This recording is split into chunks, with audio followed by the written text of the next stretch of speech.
Welcome to learning. ഇന്ന് നമ്മൾ discuss ചെയ്യുന്നത് കമ്മ്യൂണിക്കേഷൻസിലെ MCQ 12th സെറ്റ് ആണ്. First question, A PCM system uses a uniform quantizer followed by a 8-bit encoder. The bit rate of the system is equal to 10 raised to 8 per second. The maximum message bandwidth for which the system operates satisfactorily is. ഇനി നമുക്കിവിടെ തന്നിട്ടുള്ളത് എന്താണ്? PCM system ആണെന്ന് പറഞ്ഞിട്ടുണ്ട്. Uniform quantiser 8-bit encoder ആണെന്ന് പറഞ്ഞിട്ടുണ്ട്. പിന്നെ എന്താ ബിറ്റ് റേറ്റ് നമുക്ക് തന്നിട്ടുണ്ട് 10⁻⁸ എന്ന്. നമുക്കിവിടെ ചോദിച്ചിരിക്കുന്നത് എന്താണ്? മാക്സിമം മെസ്സേജ് ബാൻഡ് വിഡ്ത്ത് ആണ് നമുക്ക് കാണേണ്ടത്. അപ്പോൾ നമുക്ക് കാണാനുള്ള മെസ്സേജ് ബാൻഡ് വിഡ്ത്തിനെ ആദ്യം ഒമേഗ ആയിട്ട് എടുക്കുക. നെക്വസ്റ്റ് റേറ്റ് നമുക്കറിയാം 2 ഒമേഗ. അപ്പോൾ അത് വെച്ചിട്ട് നമ്മൾ ബാൻഡ് വിഡ്ത്ത് കണ്ടുപിടിക്കുകയാണ്. 2 ഒമേഗ ഇൻറ്റു 8-bit എൻകോഡർ നമുക്ക് ഇവിടെ തന്നിട്ടുണ്ട്. സോ 2 ഒമേഗ ഇൻറ്റു 8 നമുക്ക് bandwidth 16 bit per second കിട്ടും. ഇനി നമുക്ക് 16 ഒമേഗ ഈസ് ഈക്വൽ ടു എന്താണ്? 10⁻⁸ ബിറ്റ് റേറ്റ് സിസ്റ്റം നമുക്കിവിടെ 10⁻⁸ എന്ന് തന്നിട്ടുണ്ട്.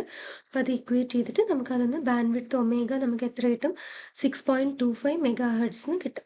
സോ ആൻസർ നമ്മുടെ ഓപ്ഷൻ ബി. രണ്ടാമത്തെ question, 24 voice signals R sampled uniformly at A rate of 8 kHz. അപ്പോൾ 24 വോയിസ് സിഗ്നൽസ് ഉണ്ട്. സാമ്പിളിംഗ് റേറ്റ് എത്രയാണ്? 8 kHz ആണ്. And then time division multiplexer എന്ന് പറഞ്ഞിട്ടുണ്ട്. The sampling process uses flat top samples with 1 microsecond duration. അപ്പോൾ flat top samples ആണ് നമ്മളിവിടെ use ചെയ്യുന്നത്. 1 microsecond ആണ് duration. The multiplexing operation includes provision for synchronization by adding the extra pulse of 1 microsecond duration. അപ്പോൾ നമ്മൾ ഒരു microsecond വെച്ചിട്ട് ഒരു എക്സ്ട്രാ പൾസും കൂടെ നമ്മൾ ആഡ് ചെയ്യുന്നുണ്ട് സിൻക്രണൈസേഷന് വേണ്ടിയിട്ട്. Spacing between successive pulses of the multiplexed signal. അപ്പം അങ്ങനെയാണെങ്കിൽ ഒരു രണ്ട് പൾസിന്റെ ഇടയിലുള്ള സ്പേസിംഗ് ആണ് അവർ ചോദിച്ചിരിക്കുന്നത്. അപ്പം നമുക്ക് തന്നിട്ടുള്ള ഡാറ്റാസ് ഇതൊക്കെയാണ്. അപ്പം അത് വെച്ചിട്ട് നമ്മൾ ആദ്യം നോക്കുന്ന എന്താ? Sampling interval. Sampling interval TS എന്ന് പറയുന്നത് എന്താണ്? 1/8K. 8K നമുക്ക് ഇവിടെ തന്നിട്ടുണ്ട്. അപ്പോൾ സാമ്പിളിംഗ് ഇൻ്റർവൽ എന്ന് പറയുന്നത് 1/8K is equal to 125 microsecond നമുക്ക് ഇവിടെ കിട്ടിയിട്ടുണ്ട്. ഇനി നമ്മൾ പറഞ്ഞിട്ടുണ്ട് 24 വോയിസ് സിഗ്നൽസ് എന്നും പറഞ്ഞിട്ടുണ്ട്. ഒരു പൾസ് എക്സ്ട്രാ ഉണ്ടെന്ന് പറഞ്ഞിട്ടുണ്ട്. സോ നമുക്ക് മൊത്തം എത്ര ഉണ്ട്? 25. ഇനി time allotted to each channel. അപ്പോൾ ഓരോ ചാനലിൻ്റെയും ടൈം അലോട്ട് ചെയ്തതിനെ നമുക്ക് എന്ത് പറയാം? TC എന്ന് റെപ്രസെൻറ്റ് ചെയ്യാം. അപ്പോൾ TC എന്ന് പറയുന്നത് TS ഡിവൈഡഡ് ബൈ നമുക്ക് ടോട്ടൽ 25. അപ്പോൾ TS നമുക്ക് ഇവിടെ ഓൾറെഡി കണ്ടുപിടിച്ച് വെച്ചിട്ടുണ്ട്. സോ TS ഇവിടെ സബ്സ്റ്റിറ്റ്യൂട്ട് ചെയ്ത് കഴിഞ്ഞാൽ നമുക്ക് time allotted to each channel 5 microsecond എന്ന് നമുക്ക് കിട്ടും. ആ 5 microsecondൽ ഒരു പൾസ് നമ്മളിവിടെ പറഞ്ഞിട്ടുണ്ട് സിൻക്രണൈസേഷന് വേണ്ടിയിട്ടാണെന്ന്. അപ്പോൾ ബാക്കി എത്ര ഉണ്ടാവും? 4 microsecond. സോ നമ്മുടെ സ്പേസിംഗ് എന്ന് പറയുന്നത് 4 microsecond ആയിരിക്കും. Answer option A.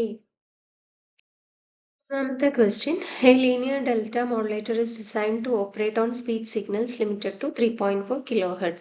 അപ്പോൾ നമുക്കിവിടെ ഫ്രീക്വൻസി തന്നിട്ടുണ്ട് 3.4 kHz.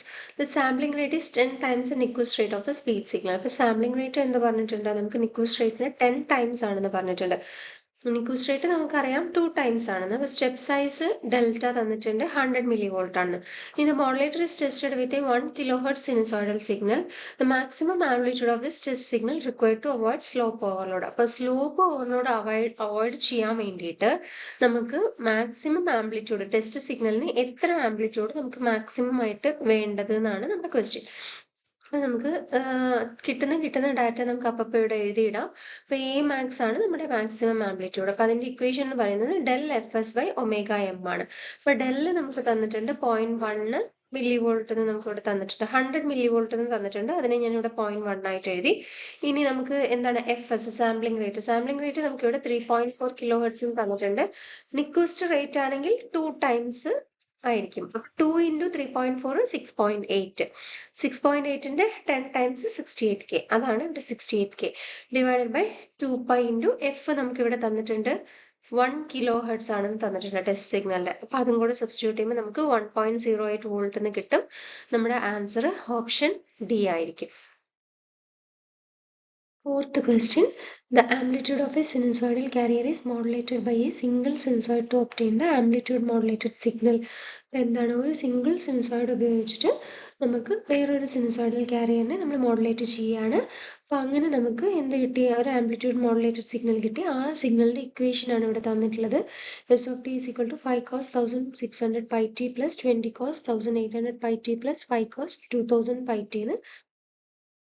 അപ്പോൾ നമുക്കിവിടെ ചോദിച്ചിരിക്കുന്നത് എന്താണ്, വാല്യൂ ഓഫ് മോഡുലേഷൻ ഇൻഡെക്സ് ആണ് നമുക്കിവിടെ ചോദിച്ചിരിക്കുന്നത്. സോ തന്നിരിക്കുന്ന ഡാറ്റ നമ്മൾ ആദ്യം ഇവിടെ എടുത്തെഴുതുക, S of t എടുത്തെഴുതി. എന്നിട്ട് നമ്മളൊന്ന് സിംപ്ലിഫൈ ചെയ്യാണ്, ട്രിഗ്നോമെട്രിക് ഐഡൻറ്റിറ്റി വെച്ചിട്ട് സിംപ്ലിഫൈ ചെയ്യാണ്. 5 cos 1600 pi tയും ഈ 5 cos 2000 pi tയും കൂടെ സിംപ്ലിഫൈ ചെയ്തിട്ട് ഒരു ടേം ആക്കി 10 cos 200 pi t cos 1800 pi t ഈ 20 cos അതേപോലെ എഴുതി. എന്നിട്ട് നമ്മൾ സിംപ്ലിഫൈ ചെയ്തിട്ട് ഈ ഒരു 20 into 1 plus 0.5 cos 200 pi t cos 1800 pi t എന്നുള്ള ഒരു ഫോമിലേക്ക് നമ്മൾ കൊണ്ടുവന്നു. എന്നിട്ട് നമ്മൾ എന്ത് ചെയ്തു, അതിനെ കമ്പയർ ചെയ്തു. നമ്മുടെ സ്റ്റാൻഡേർഡ് ഇക്വേഷൻ ഇതാണ്, S of tയുടെ ആംപ്ലിറ്റ്യൂഡ് മോഡുലേഷനിലെ സ്റ്റാൻഡേർഡ് ഇക്വേഷൻ ഇതാണ്. ആ ഒരു ഫോമിലേക്കാണ് നമ്മളിത് മാറ്റിയത്. എന്നിട്ട് രണ്ട് ഇക്വേഷനും കൂടെ നമ്മൾ കമ്പയർ ചെയ്തപ്പോൾ നമുക്ക് ഇവിടെ എന്ത് കിട്ടി, ഇവിടെ എവിടെയുള്ളത് നമ്മുടെ മ്യൂ മോഡുലേഷൻ ഇൻഡെക്സ് മ്യൂ എന്ന് പറഞ്ഞു കഴിഞ്ഞാൽ KA into M of t max ആണ്. അപ്പോൾ ഈ KA into M of t max ആ വാല്യൂ നമ്മളിവിടെ കമ്പയർ ചെയ്യുമ്പോൾ നമുക്ക് മോഡുലേഷൻ ഇൻഡെക്സിൻ്റെ വാല്യൂ എത്ര കിട്ടും, 0.5 എന്ന് കിട്ടും. സോ നമ്മുടെ ആൻസർ ഓപ്ഷൻ സി ആയിരിക്കും. Last question. Consider the signal S of t is equal to M of t cos 2 pi fct plus M cap of t sin 2 pi fct. M cap o M bar o എന്ത് വേണമെങ്കിലും നമുക്ക് പറയാം. where M cap of t denotes the Hilbert transform of M of t. M of t യുടെ Hilbert transform ആണ് എന്ത്, M cap of t. and the bandwidth of M of t എന്ന് പറയുന്നത് very small compared to fc. ഇനി signal S of t എന്ന് പറയുന്നത് എന്ത് type ആയിരിക്കുന്നു, ഹൈ പാസ് ആണോ, ലോ പാസ് ആണോ, ബാൻഡ് പാസ് ആണോ, ഡബിൾ സൈഡ് ബാൻഡ് ആണോ എന്ന് നമുക്കിവിടെ തന്നിട്ടുണ്ട് മോഡുലേറ്റഡ് സിഗ്നൽ. അപ്പോൾ നമുക്ക് ഈ ഇക്വേഷൻ കണ്ടാൽ തന്നെ നമുക്ക് അറിയണം എന്താണ്, നമുക്കൊരു SSB സിംഗിൾ സൈഡ് ബാൻഡ് മോഡുലേഷൻ്റെ സ്റ്റാൻഡേർഡ് ഇക്വേഷൻ ആണ് ഇവിടെ നമുക്ക് തന്നിരിക്കുന്നത്. സോ അപ്പോൾ ഇത് ആദ്യം നമുക്ക് ഐഡന്റിഫൈ ചെയ്യണം സിംഗിൾ സൈഡ് ബാൻഡ് മോഡുലേഷൻ ആണെന്ന്. ഇനി എന്താ നമുക്ക് പറയാനുള്ളത്, single side band modulated signal എന്ന് പറയുന്നത് എപ്പോഴും ഒരു എന്തായിരിക്കും, ബാൻഡ് പാസ് സിഗ്നൽ ആയിരിക്കും. അപ്പോൾ നമുക്കിവിടെ ഒന്നും ആലോചിക്കാനില്ല, നമ്മുടെ ആൻസർ ബാൻഡ് പാസ് സിഗ്നൽ ആണ്, ഓപ്ഷൻ സി. സോ നമ്മുടെ ഈ ഒരു സെഷൻ ഇവിടെ അവസാനിക്കുകയാണ്. Thank you.